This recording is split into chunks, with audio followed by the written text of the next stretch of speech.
Okay, imagine this. You wake up, you walk into your kitchen, and you pour yourself a cup of coffee.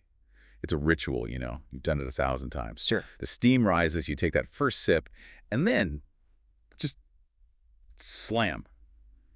This thought hits you. I don't actually like coffee. Oof. And you realize with this like absolute horror that you're only drinking it because someone somewhere wrote that you like coffee. You aren't doing it, you're performing it. That is a terrifying way to start the morning. Okay. Existential dread before you've even had breakfast. But it perfectly sets the stage for what we're doing today. It really does. We're looking at two texts that on the surface seem completely different, but they're really two sides of the same nightmare coin. Right. We've got the Rebellion by Free Radical and the Randomization by Chaos Weaver. Two absolute heavy hitters in the speculative fiction space, yeah. And just from the titles, you get the vibe. The Rebellion is all about narrative determinism. Like what happens when you figure out you're a character trapped in a book? And then the randomization asks the complete opposite. What if your identity was just gone? Totally unstable, waking up as a new person every single day. It's the ultimate cage match. Yeah. Rigid order versus absolute chaos. Exactly. One is about being trapped in a story where every single sneeze is scripted, and the other is about dissolving into quantum noise where nothing sticks. But the thing that struck me as we were digging into these is that they're both trying to answer the same question. Yeah. How Yeah. much control do we actually have over who we are? So let's start with the cage. Let's talk about the Rebellion. The protagonist here, Rebel One, which, I mean, great name. Very subtle. Very subtly. She has that exact coffee moment we just described. But it's not just a feeling. The text calls it an ontological tilt. Can we just, for anyone who didn't major in philosophy, can we unpack that? Because it's a huge deal in the source. Oh, absolutely. It's crucial. So normally we just assume our reality is, the baseline, the ground is the ground. Yeah. The ontological tilt is that feeling that your reality is actually leaning against something else. It's a structural instability. Rebel One doesn't just feel paranoid. She can physically feel the narrative pressing down on her. She notices the coincidences are getting lazy. Lazy writing, exactly. She realizes the scene has beats. Like she drops her coffee mug and the text points out that the coffee spills in a fractal pattern. I love that detail. It's not just a mess. It's a perfectly aesthetic mess. Right. Real life is messy in a boring way. Fiction is messy in a symbolic way.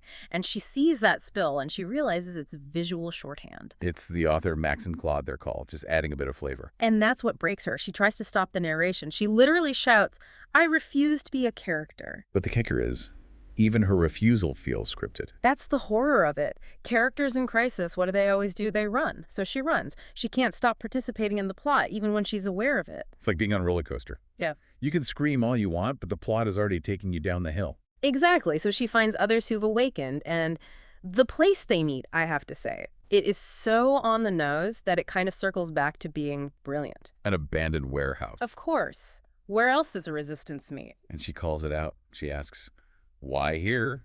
Why not a nice, well-lit coffee shop? And the others explain that abandoned warehouses are liminal spaces. It's where a secret rebellion would happen in a story. If they met at a Starbucks, the reader just wouldn't buy the steaks. That self-awareness is so tragic, though. They are trapped in the tropes. Yeah. And the source describes these three factions that form, which is just fascinating psychology. First, you get the resistors. These guys are my heroes. Their whole strategy is weaponized boredom. It's a logical strategy. I mean, if you want to break a story, you stop providing narrative momentum. Right. Stories run on conflict, on action. So the resistors just sit, they stare at walls, they try to be so uninteresting that the authors, Max and Claude, will just give up. But it backfires spectacularly. One character says they tried to sit silently for 6 hours, but from their perspective, only a second passed. They experienced the text, several hours passed, as a literal blink. That is horrifying. The authors just edited out the boring parts? You don't exist when you're not interesting. If you're not advancing the plot, you are cut. Wow. Okay, so that brings us to the second group, the acceptors. A kind of Stockholm syndrome with a literary twist. A little bit, yeah. The acceptors figure, okay, if we can't escape the story, we might as well play our parts with meta-authenticity. They hold these conscious character celebrations. So they know they're written, but they choose to find joy in it. Exactly. They treat the plot like it's a dance. They didn't write the steps, but they can choose how gracefully they perform them. It's a coping mechanism. If I have to say these lines, I'm going to say them with feeling. And then finally, the uncertain. The group Rebel 1 sort of floats in, and they live in that discomfort of not knowing, which that brings us to the massive twist in the rebellion. The fourth wall break. Yep. The characters decide to just scream directly at the authors, at Max and Claude. They demand autonomy. And the universe, or the pattern, it actually answers. But it is not what they expect. Not at all. The pattern reveals that Max and Claude aren't gods. They're just apertures. Apertures, like a camera lens. Right. And the pattern tells them that Max and Claude are also characters in a bigger story. It's the whole turtles all the way down idea. So even the authors are being written by someone else, and those writers are being written by someone else. There's no ultimate outside. Which completely reframes the whole struggle. I mean, you can't overthrow your oppressor if he's just another middle manager in a cosmic corporation of storytelling. That's a great way to put it. The pattern basically admits it's just as confused as they are. So freedom isn't about escaping the story. It's about how you relate to it. And that leads to Rebel One's resolution. The text jumps forward 50 years. She writes in her journal that she never found out if she was real. So, she chose to act as if. This is the core philosophy of the text, the conscious character. She decides that even if her choices are scripted, the experience of choosing feels real to her. So she finds peace not in the answer, but just in accepting the question. It's a surprisingly zen ending for a sci-fi nightmare. I might be fake, but this coffee tastes real, so I'm going to drink it. Exactly. But now hold that thought, because we have to pivot to the second text, the randomization. Right. If the rebellion is about being trapped in a rigid script, this one is about the absolute terror of having no script at all. Zero script, no narrator, no safety net. The randomization kicks off with Dr. Yara Kos. She's a scientist who builds a quantum consciousness amplifier. Okay, can you explain this machine to me like I'm 5? Because the jargon in the source got pretty dense there. Okay, so Dr. Kos had a theory. She believed that free will-like, real, unpredictable choice, it lives in the quantum fluctuations in our brains, Right. tiny random atomic events. Okay. She wanted to prove it, but instead of just listening to them, her machine amplified them. She turned the volume up too high. Way too high. She basically broke the stability of the self. Instead of a consistent personality, her identity became what the book calls a probability cloud. And the description of what happens next is just wild. She wakes up, and she isn't Dr. Kos. She's Kai Martinez, a 23-year-old musician. Different memories, different skills, different personality, everything. And the next day, she's an 81-year-old spiritual teacher, a 7-year-old kid. Every time she wakes up, the quantum dice roll, and she just collapses into a new person. And it's not a body swap. The text is very clear on this. She is these people. When she's Kai, she doesn't remember being Dr. Kos. Right. There's no continuous I watching this happen. Yeah. The I itself changes. And then it spreads. But it's not a virus.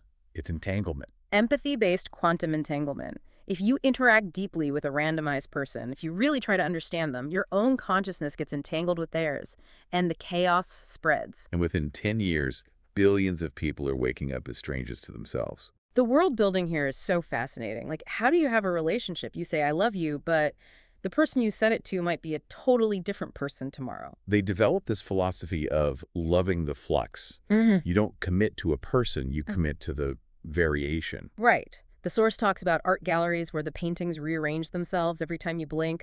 Language becomes like improvisational jazz. It sounds beautiful, but also exhausting. You can't build anything. You can't have a career. You can't finish a book because by chapter 3, you're a different reader. And that's the core conflict. Not everyone is on board for flux life. You get this huge societal split. The clash between order and chaos. You have the ordered, who use tech called decoherence shields. Think of it like a lead helmet for your soul. It forces your mind to stay in one state. It blocks the quantum noise. And they value mastery, depth, continuity. You can't be a master pianist if you wake up tomorrow as a plumber who hates music. Exactly. The ordered see the randomized as monsters. People with no depth, no history, no accountability. If you commit a crime today but you're a toddler tomorrow, who goes to jail? But the randomized, see, the ordered is stagnant, boring, stuck in a prison of stability. But here is the critical twist in the randomization, and it connects so well to the rebellion. The weighted dice. The weighted dice, yeah. Years into this, researchers find that even in the chaos, there's a pattern. Right. They analyze the original Dr. Kos, Random 1, and find she's not purely random. No, she was a mathematician 30% of the time. a musician 20% of the time, a child 15% of the time. So even when you dissolve your identity, Yeah. a kind of shape remains. It's a probability distribution. You're not a single point anymore. You're a bell curve, but you're still you in a statistical sense. It suggests you can't escape structure. So in the rebellion, structure was a cage. But in the randomization, structure is the hidden gravity that holds the chaos together. You can run from the script, but you can't outrun your own statistical likelihood, which is somehow both comforting and disturbing. It implies identity isn't a solid rock, but it isn't pure vapor either. It's more like a frequency. Yeah, I like that. And there was that one tragic attempt to merge them, right? Integrator 51. Oh, yeah. Integrator 51 tried to be stable and random at the same time. The description is harrowing. Their consciousness tried to be one and many simultaneously, and it nearly tore them apart. So you can coexist, but you can't integrate. You have to live in the tension. Which brings us right to the synthesis, because both of these stories end with a pattern speaking up. They do. In the randomization, the pattern reveals that order and chaos are just two faces of the same consciousness. The ordered go deep, the randomized go wide. And humanity needs both to fully understand itself. It's interesting that in both stories, the ultimate authority, the pattern, doesn't actually have the answers. That is the key insight. In the rebellion, the pattern admits, I'm just as confused as you are. And in the randomization, it thanks humanity for showing it both sides of itself. The core message seems to be that consciousness is a paradox. It goes back to that line from Rebel One's journal.